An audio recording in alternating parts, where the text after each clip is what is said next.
Hello guys, Jai Shri Krishna. Welcome to my channel Commerce with Anshuman. I am Anshuman and I am going to teach you subjects related to class 11 commerce. So if you are finding a channel for studying class 11 commerce, then subscribe to our channel to stay updated and get the latest video. Let's start with our today's topic.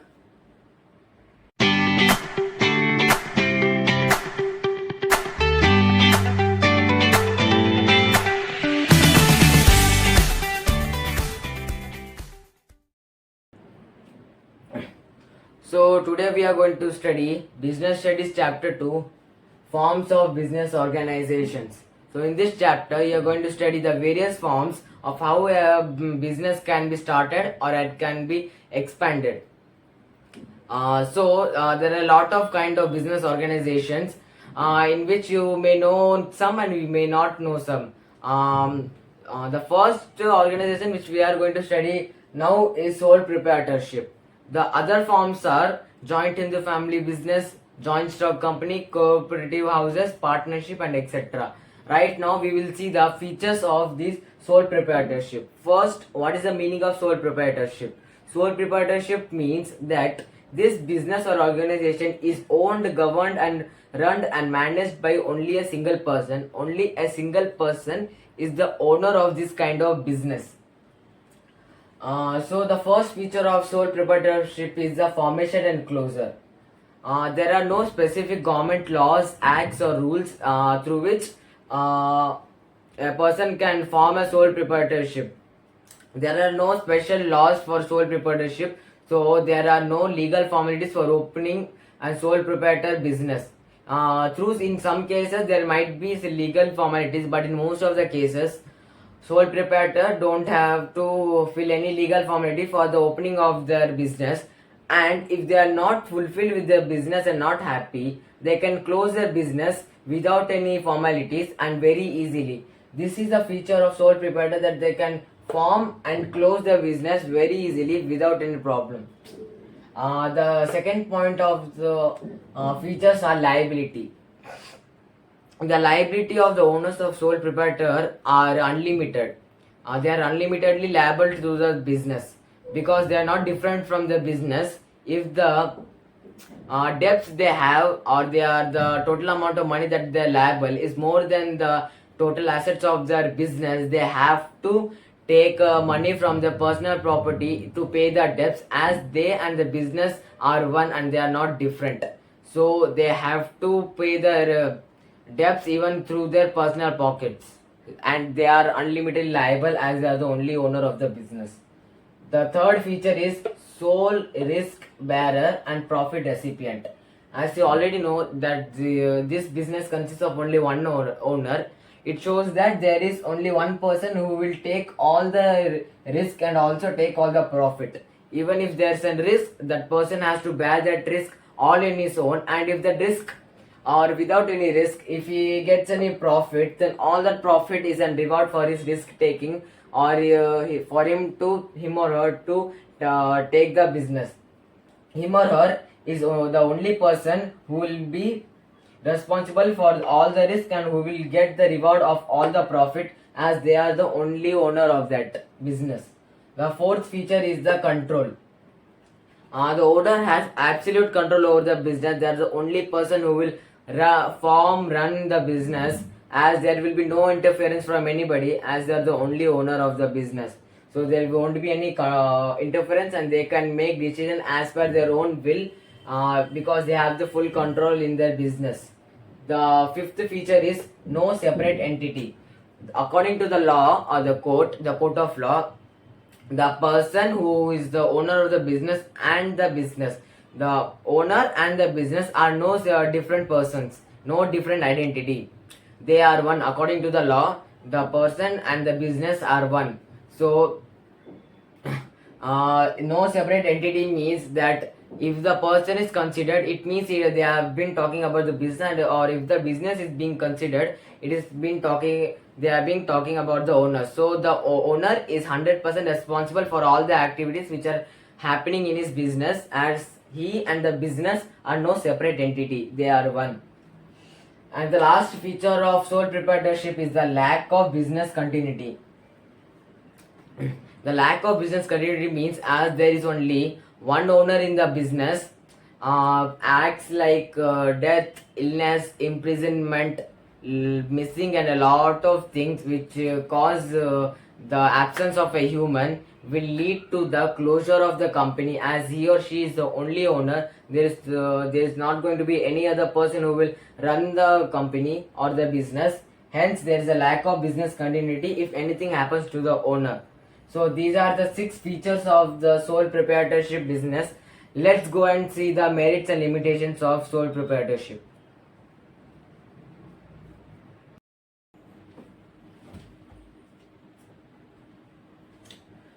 So now we will continue with the merits and the limitations of sole proprietorship.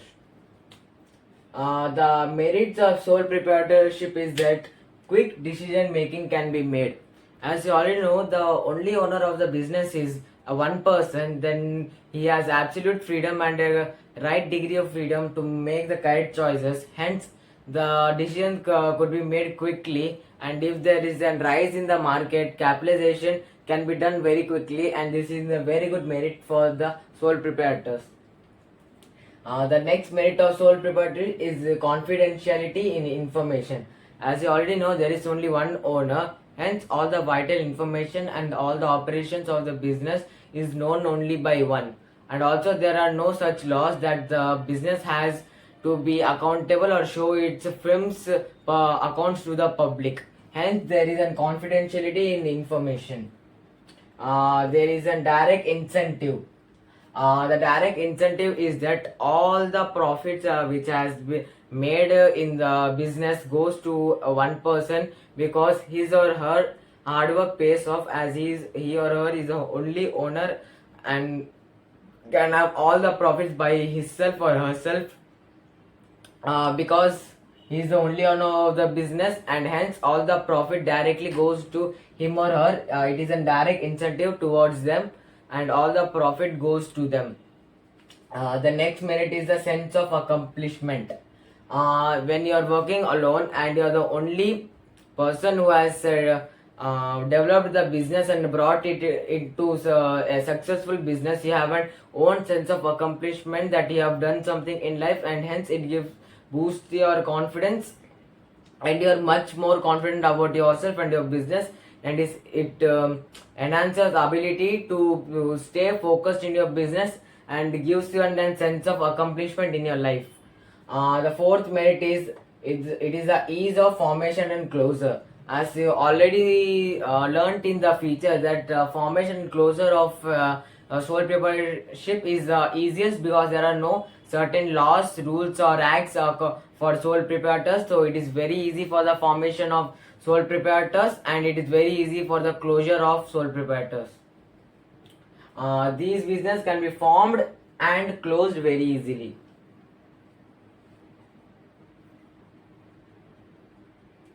The limitations of sole proprietors are that they have very limited resources. That sole proprietors can have their capitals only up to their personal borrowings or savings that they have done. The personal savings related to the, if they have done some income before the business or whatever the money they have saved, only that can be known as a resource for them. And also the banks and the creditors very rarely give them loan or credit, as they are very small business, and in long term the banks and the creditors don't provide them loan. Hence the most of the sole proprietors stay in a small scale business. The next limitation is that limited life of a business concern. As there is only one owner in the business, it can be seen that any imprisonment or any physical ailment or anything related to his or her life, who is the owner of the business, if anything happens to the owner, there is a lack of continuity of the business, as there would be no one to continue the business, as he or she is the only person who runs and governs the business. So limited life of business concern is a limitation of sole proprietor. Another limitation of sole proprietor is unlimited liability. Unlimited liability means, as I already saw in the feature, that he or she is unlimitedly liable to all the debts that they have for the business. If the business assets are not enough to pay all the debts. The creditors and the bankers have all the access to take the personal properties if all the business assets are not enough to pay off all their debts. And the last limitation of sole proprietorship is that limited managerial ability. As you only know, there is only one person working in the business who is the owner of the business. He or she might not be good in all the fields such as finance, management, accounting, marketing, and everything. As one person can't be good in all the things, and sole proprietorship being a small scale business, they can't appoint ambitious and good skilled employees for doing their such ability works. Hence, it is a limited managerial ability. So, these are the limitations of sole proprietorship. We studied the merits, limitations, and the features of sole proprietorship. With this, the topic of sole proprietorship gets over. Now, let's go and see the topic of joint Hindu family business.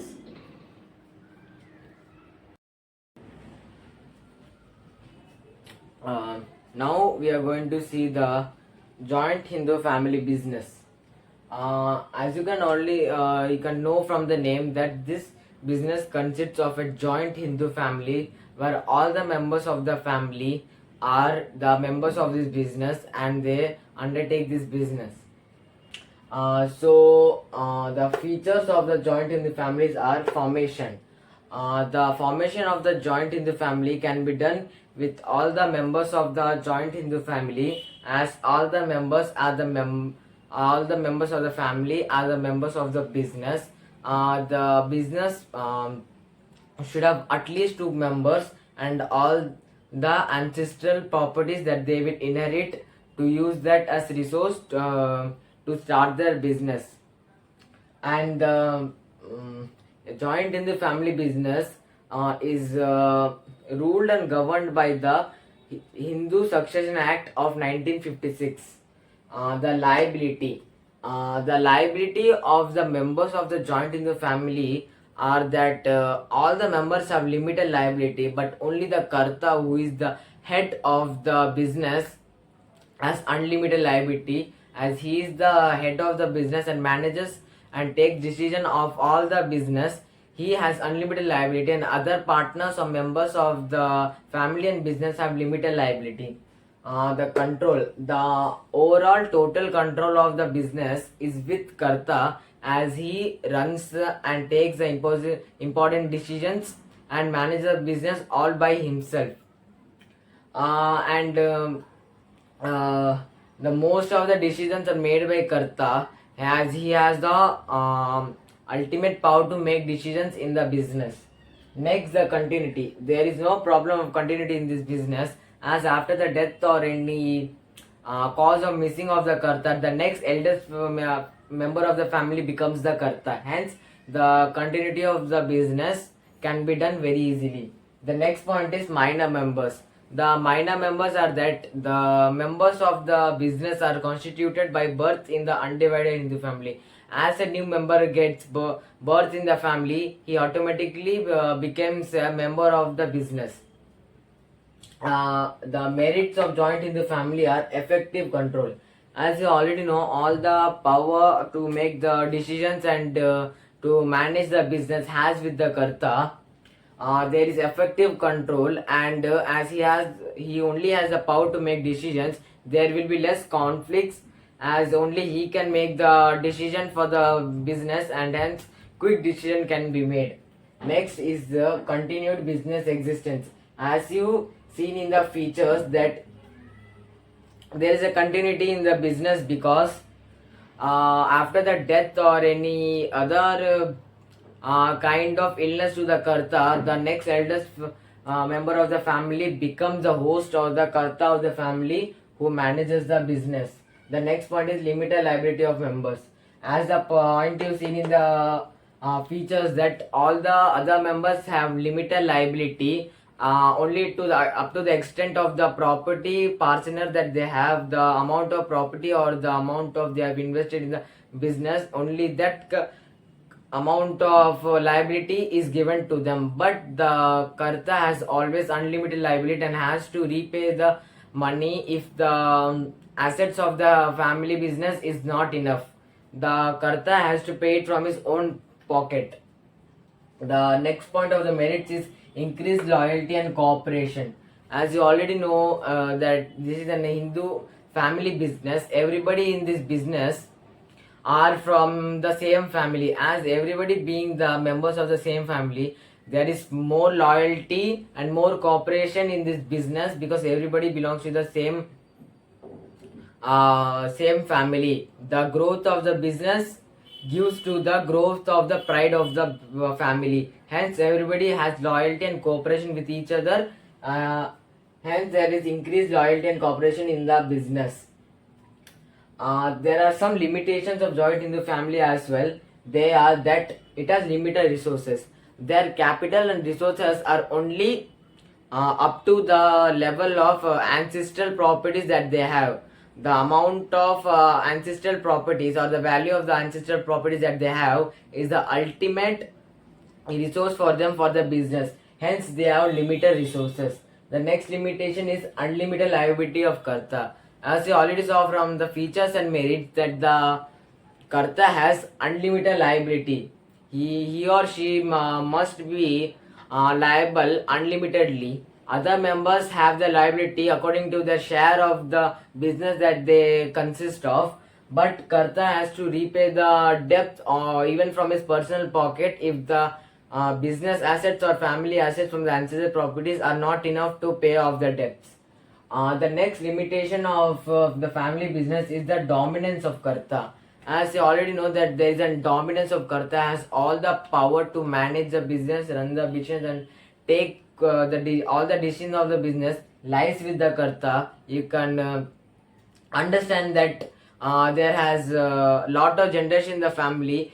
The Karta is the eldest one, hence there will be a lot of gap between the thinking and the generation of both two generations. If the young generation has decided to do some other kind of business, but the old generation still wants to continue the old business, there would be a conflict. And also that as there is a dominance of Karta, only the thing which the Karta wants to do will be held as the utmost decision, and that will be done in the business. Hence, there is a dominance of Karta.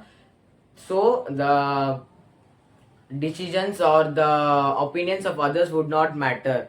It will create conflicts. The last limitation is the limited managerial skills. As the Karta is the only person who will have all the power to make the decisions and to manage the business, the Karta cannot be an expert in all the management skills. Hence, there will be conflicts in the family and the business because the Karta cannot be expert in all the skills.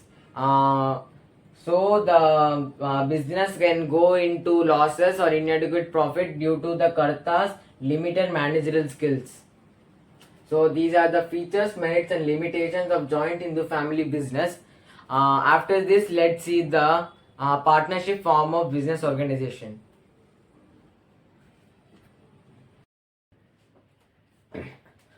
So the next topic that we are going to see is partnership.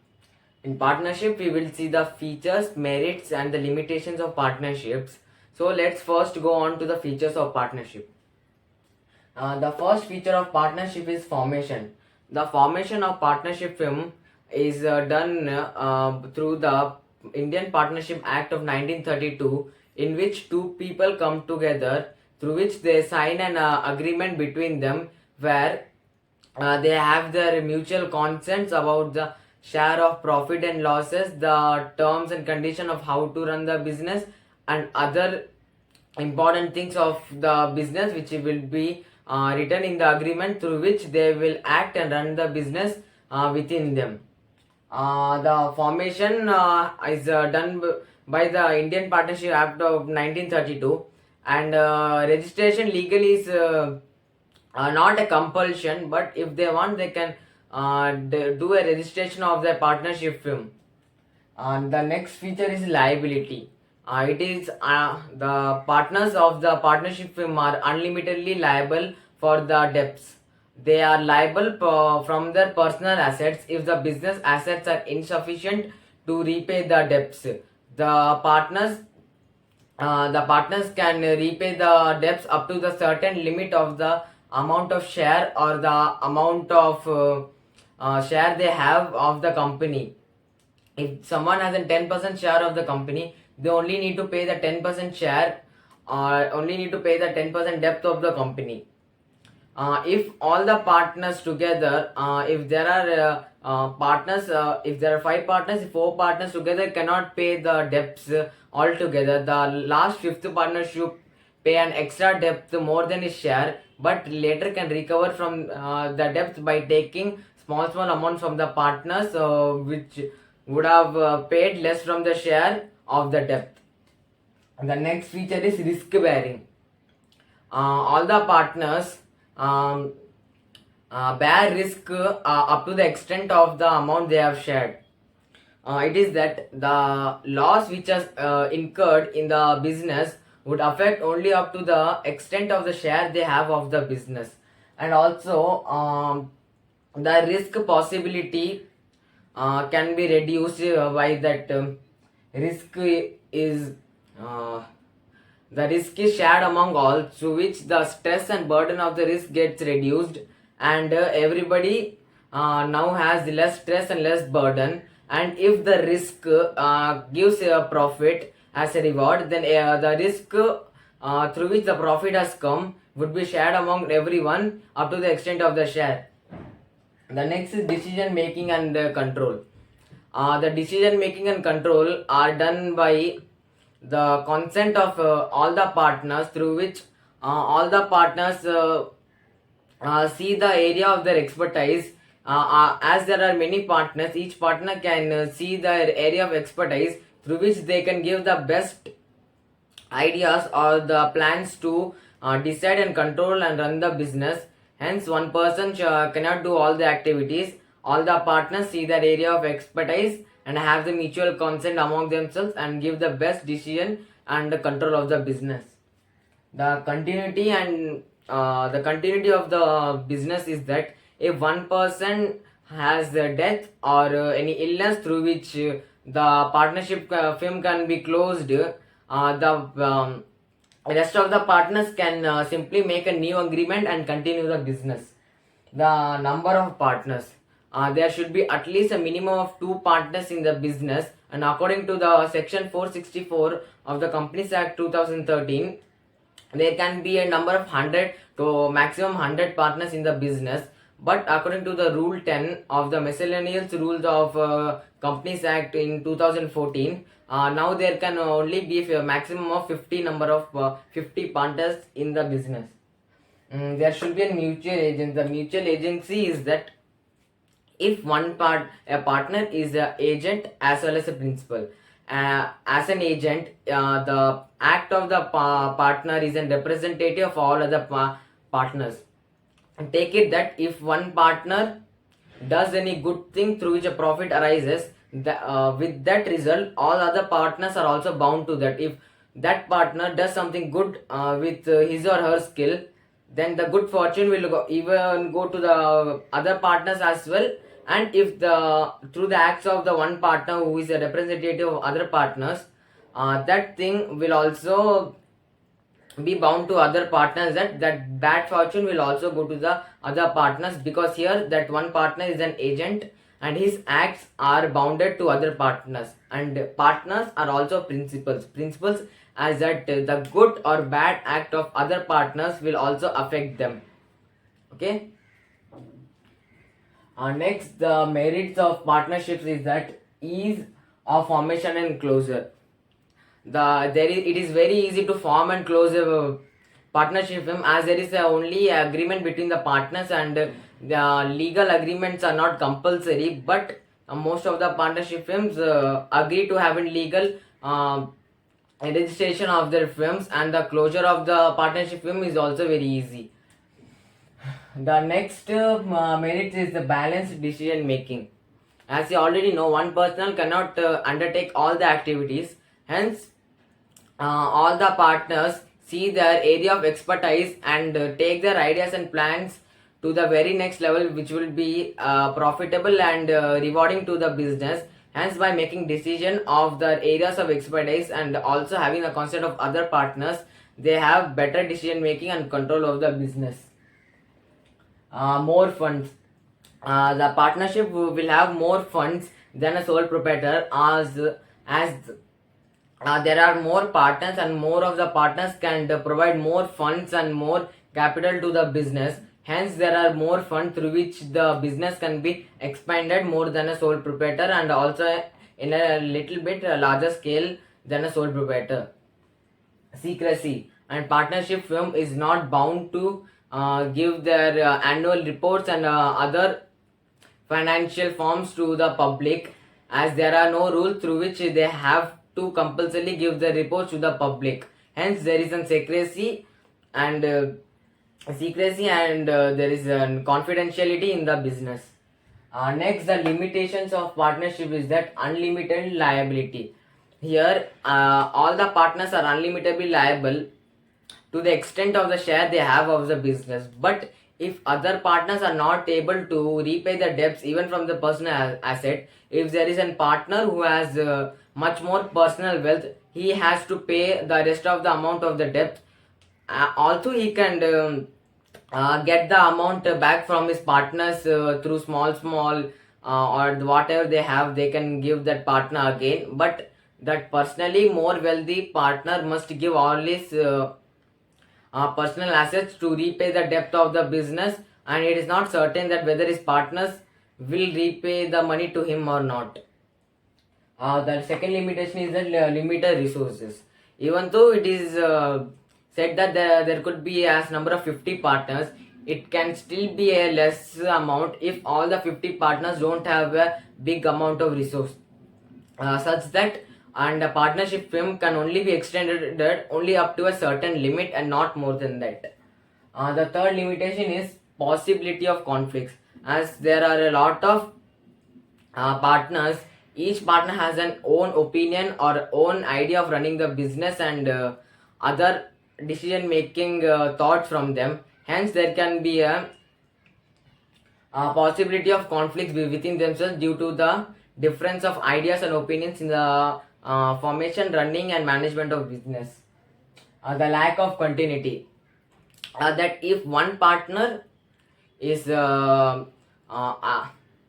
unwell or ill or has undergone to any accident or has even died, the business can be closed if that partner is a very big partner.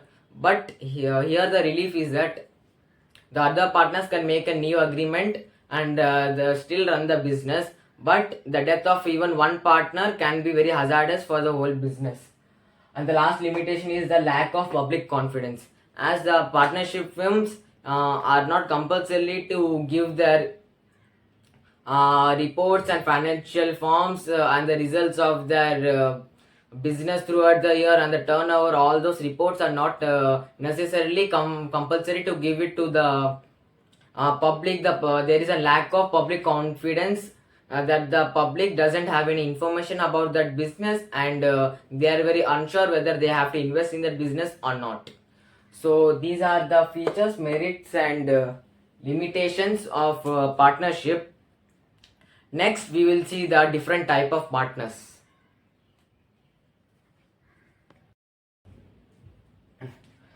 So the next thing that we are going to see is the types of partners.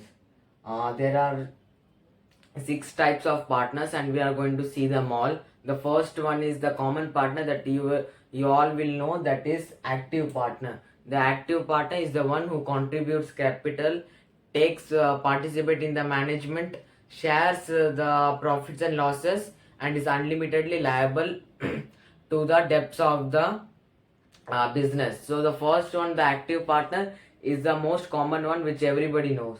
The second one is the sleeping or dormant partner. A partner who contributes capital but does not take participate in the management and also gets the share in profit and losses, and is also unlimitedly liable for the debts of the business, is known as a sleeping partner. The only case here is that he or she doesn't take part in the management, but other all categories he or she is eligible to be known as a partner.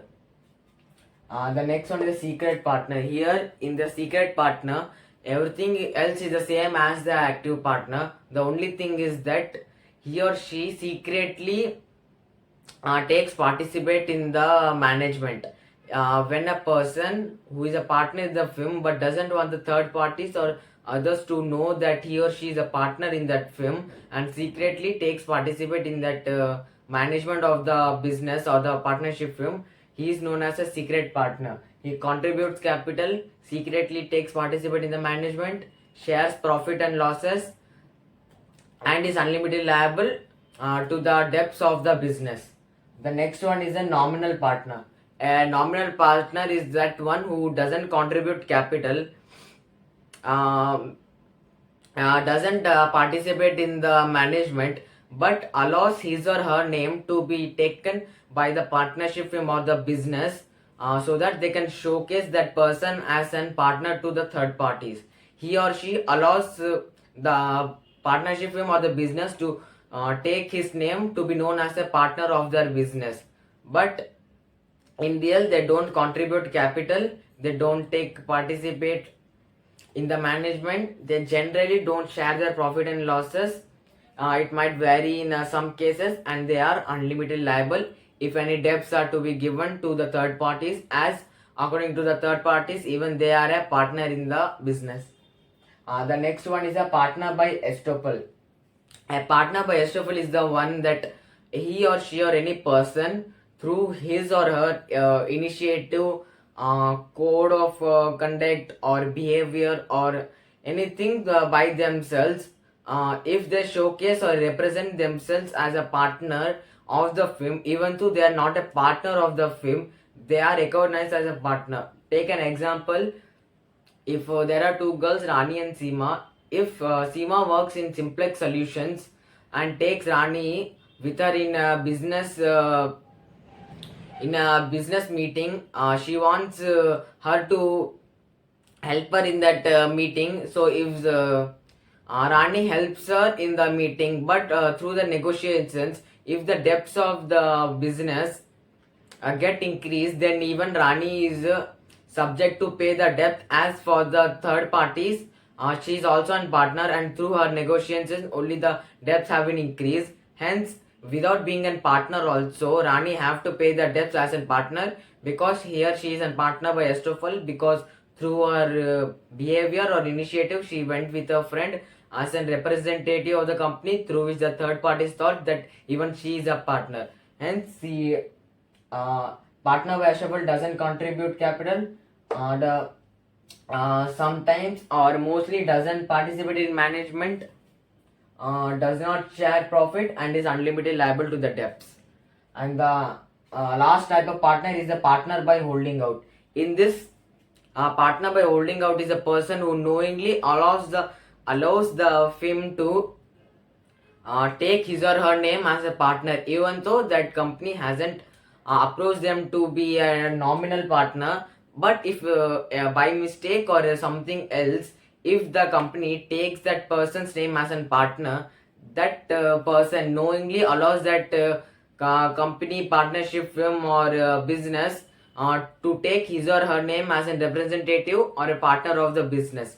If through that representative the debts of the business increase, then that person is also liable to repay the debts. If that person wants to escape from the liability and doesn't want to pay such debts, as that person is not a partner, he or she must clarify to make sure and that they are not a partner, and they have to give the denial that they are not a partner, and clarify among everyone that they are not a partner in the business, hence they are not liable.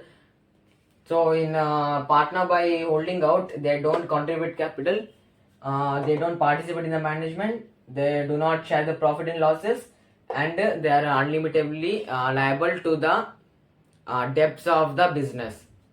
So these are the types of partner. Let's go to the next topic.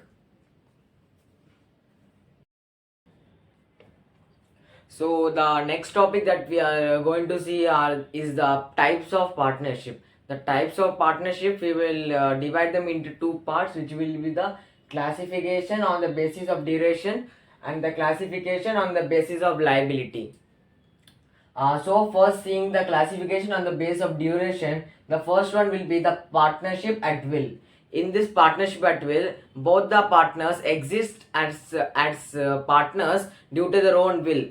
Both the partners have their consent and have their will to be each other's partners in this partnership at will, and this partnership at will continues as long as the partners want.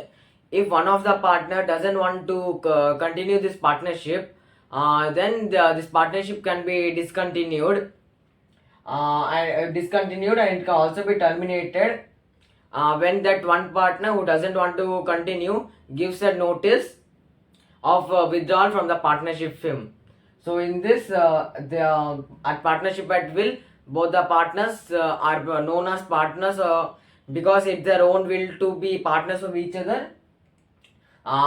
This partnership at will continues as long as the partners want it to continue, and any partner can terminate the partnership by giving a notice of withdrawal from the partnership firm.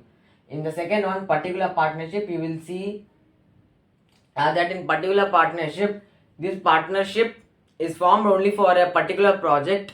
Let's say construction. If the construction of a bridge is contracted to two people, both the people can become partners and make the contract a success, and run the contracts by being partners.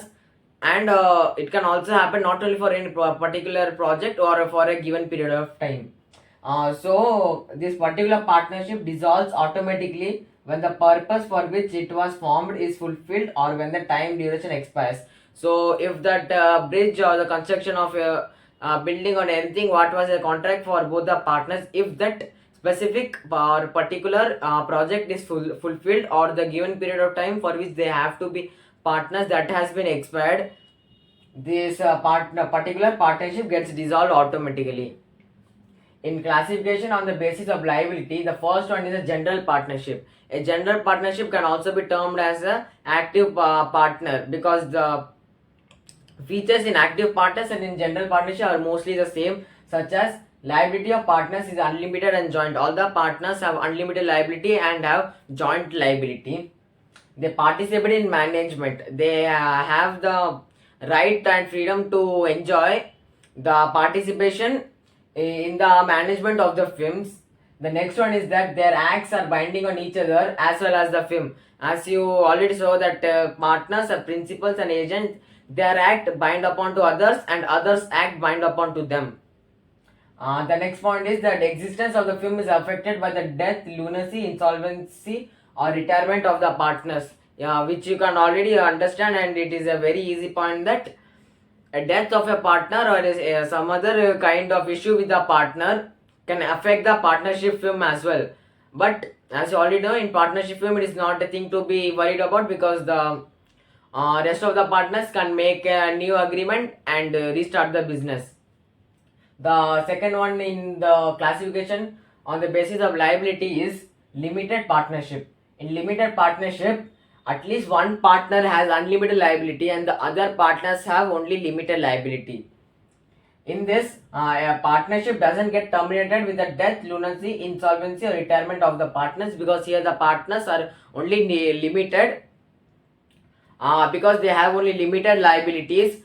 Their death doesn't affect the partnership because their existence matters, but doesn't matter that much because they are just limited partners.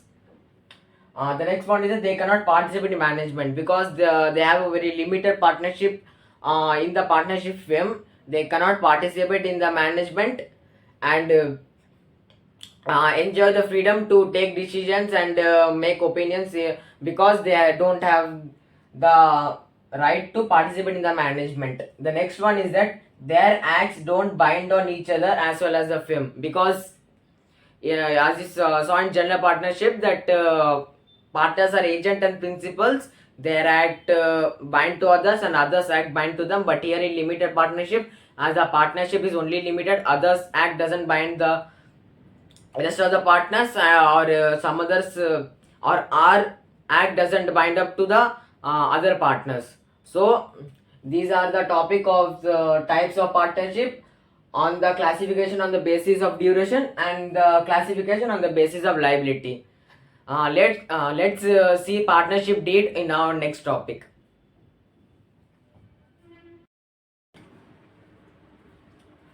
So now we are going to see partnership deed.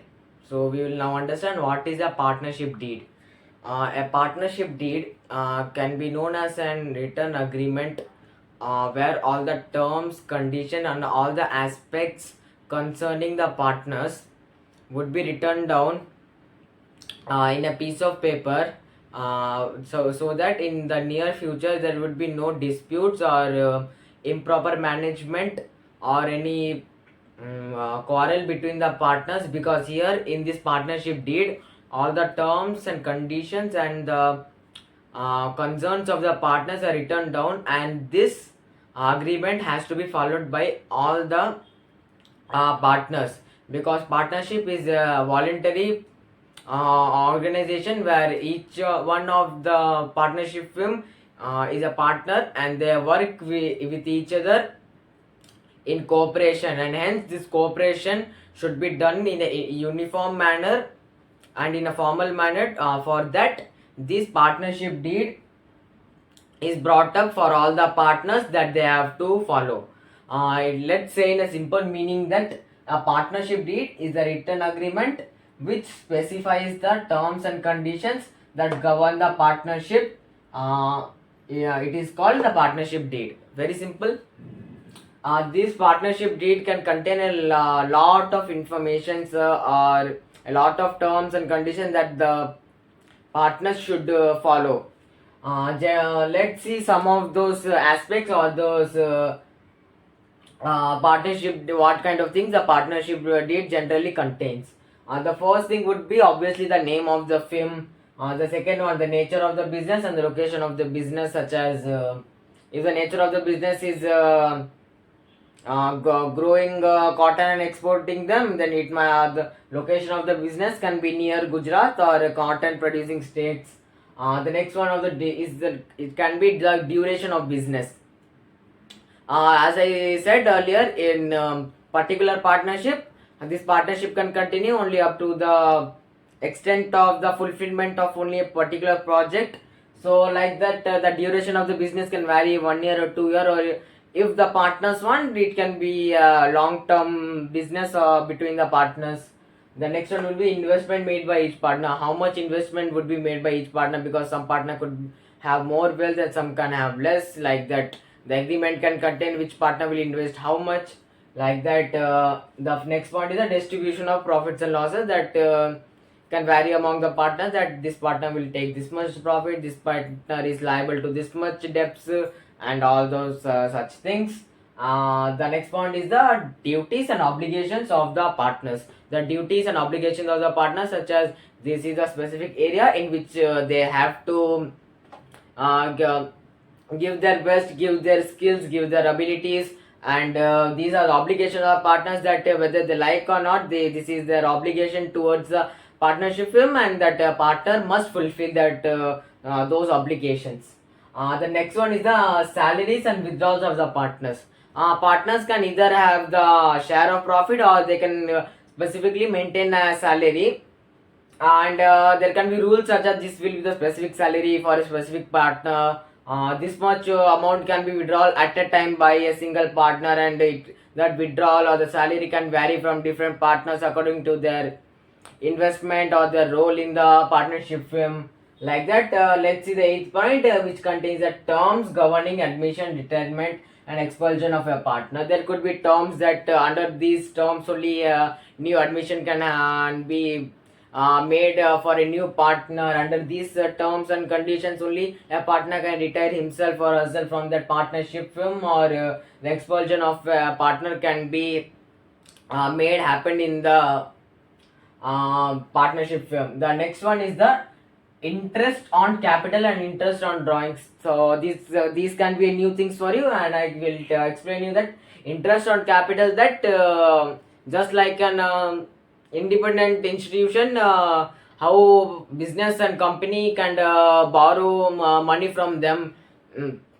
to get the required capital to run their business. Just like that, if any partner provides the required capital to the partnership firm, that partner would get that much amount of interest on the capital that he has invested on the firm for the day-to-day activities of the firm. So this interest can vary according to the partner's capital invested, or the partner's role, or the place or position in the partnership firm. And the interest on drawings, when the partners take their profit, the share of profit of the salaries, when they withdraw that money or their salary or whatever they have from their own partnerships income, when they withdraw that money for their personal use, at that time some interest is charged on them, and this interest can be income source for the firm. The next one is the procedure for dissolution of the firm. In the partnership deed, what will the procedure for the dissolution or the closure of the firm, such as all these partners would get the this much percentage of shares, or the this much percentage of amount to these particular partners, and later on only the partnership firm will be closed, or many kind of things which will be the terms through which these terms have to be followed, and only then the closure of this firm can be undergone. The next point is the preparation of accounts and their auditing. There can be several rules of how to prepare the accounts and audit their business, as many partners can have their own accounts and auditing. They can discuss among themselves what is the perfect way to handle the accounts and their auditing of the business. And the last point is the method of solving disputes. The method of solving disputes can also be written in the partnership deed. There could be a lot of methods. Method something like, if any partner doesn't get the fulfilling amount of share or money or profit according to the capital invested, the other partners can give their share of money or something like that, as an example I am saying. So this can be the method of solving disputes, or any other like opinions and their questioning of their abilities and such kind of things. So this was the meaning of partnership deed, and these were the generally the aspects which were included in the partnership deed. So this was the topic of partnership deed. Now so this was it for today's video, guys. Hope so you liked our video, and if you learned something new from our video, give it a thumbs up and share it with your friends to make them see our channel and get the latest update from our channel. To see much more commerce related videos of class 11, subscribe to our channel Commerce with Anshuman. Radhe.